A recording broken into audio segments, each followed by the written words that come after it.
Oke, bismillahirrahmanirrahim. Assalamualaikum warahmatullahi wabarakatuh. Waalaikumsalam warahmatullahi wabarakatuh. Terima kasih atas kedatangan Bapak Ibu sekalian.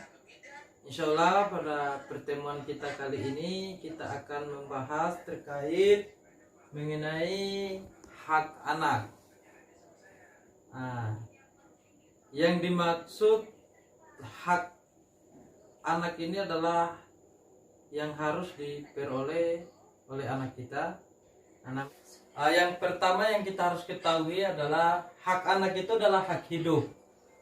Di mana hak hidup itu artinya menjadi suatu tanggung jawab orang tua untuk memberikan kehidupan kepada anaknya.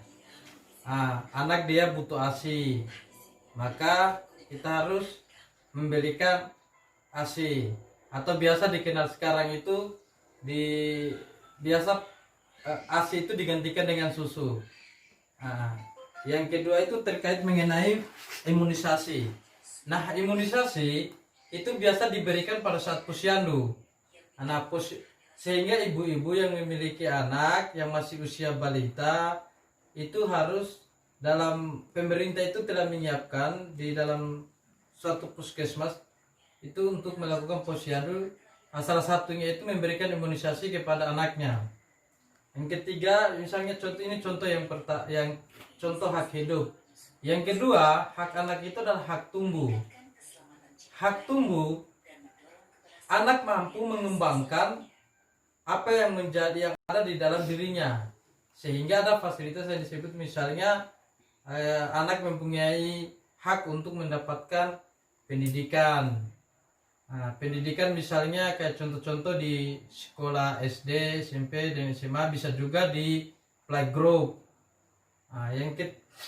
Kemudian anak juga harus melakukan misalnya ada rekreasi.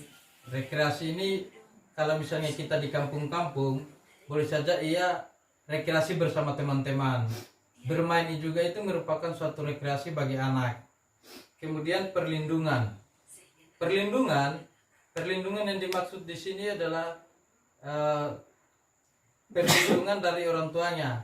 Artinya di sini berarti orang tua tidak bisa tidak boleh melakukan kekerasan kepada anaknya. Karena apalagi sekarang itu ada yang namanya Undang-Undang Perlindungan Anak. Jika kita melakukan kekerasan fisik saja dan kemudian dilaporkan kepada penegak hukum, maka kita akan diproses. Kemudian partisipasi. Biasanya anak ketika memasuki sekolah itu dia selalu bertanya kepada orang tuanya di mana tempat dia ingin bersekolah. Maka orang tuanya memberikan pandangan-pandangan itu atau berdiskusi dengan anaknya sebelum menentukan sekolah mana yang ia akan masuki. Ini penting juga pengetahuan informasi kepada orang tua untuk mengetahui sekolah-sekolah unggulan dan sekolah-sekolah mana yang harus dikasih masuk untuk anaknya, baik dari SMP maupun SMA. Itu empat hak, salah satu contoh hak-hak anak. Kemudian hak anak di sini ini, silakan Bapak Ibu lihat mengenai ini tadi, dampak dari kekerasan itu adalah akan mengganggu psikologi anak, sehingga akan berdampak pada lingkungan yang ada di sekitarnya ataupun lingkungan adaptasinya. Anak biasanya ketika kita melakukan satu kekerasan, menganggap kekerasan itu merupakan hal yang wajar, sehingga tak jarang kita menemukan perilaku tidak baik anak itu selalu mendapatkan predikat di masyarakat itu anak kurang ajar. Ini sebenarnya teguran bagi orang tua. Artinya ini teguran inilah yang dilakukan oleh orang lain untuk orang tuanya, agar anaknya itu diajar sebaik mungkin tanpa kekerasan, harus melalui perlindungan. Oke Bapak Ibu, sebelum kita mengakhiri pertemuan kita kali ini, maka kita perlu untuk menyimpulkan apa yang menjadi hasil dari pertemuan kita hari ini. Yang pertama, kekerasan terhadap anak adalah setiap perbuatan yang berakibat timbulnya kesengsaraan atau penderitaan secara fisik. Kemudian mental, seksual, dan psikologisnya, termasuk penelantaran dan perlakuan buruk yang mengancam integritas tubuh dalam merendahkan martabat anak. Yang kedua, perlakuan yang salah tidak sepatutnya dilakukan orang-orang yang diberi tanggung jawab. Oke, tadi saya kira Bapak Ibu sudah mengetahui mengenai hak-hak anak. Yang pertama hak hidup, yang kedua hak berkembang, yang ketiga hak perlindungan, dan yang keempat itu mengenai hak partisipasi.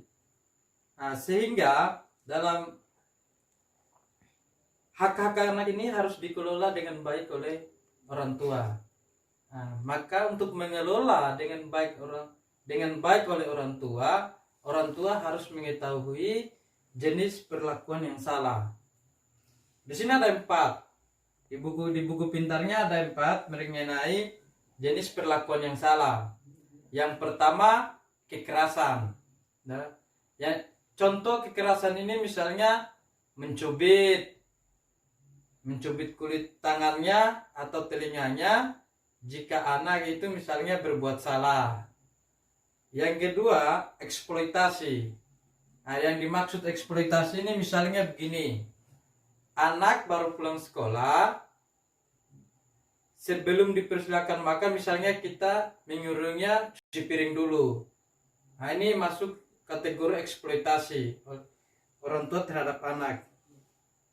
Ketiga, penelantaran. Penelantaran begini misalnya orang tua acuh itu terhadap anaknya. Dan walaupun anaknya misalnya menangis, ingin mengikuti orang tua ke pasar, tapi dia acuhkan, biarkan aja seperti itu.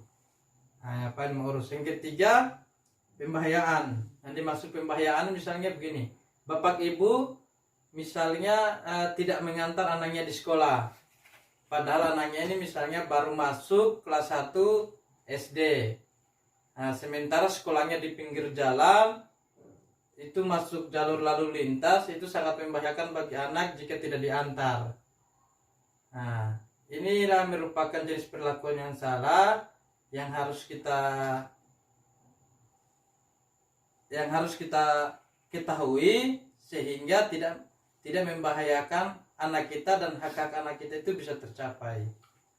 Ya, saya kira itu saja yang dapat saya sampaikan pada kesempatan ini. Semoga kita tetap sehat-sehat walafiat sehingga pertemuan berikutnya kita bisa berkumpul lagi di tempat ini. Saya akhiri, billahi taufiq wal hidayah. Wassalamualaikum warahmatullahi wabarakatuh. Waalaikumsalam.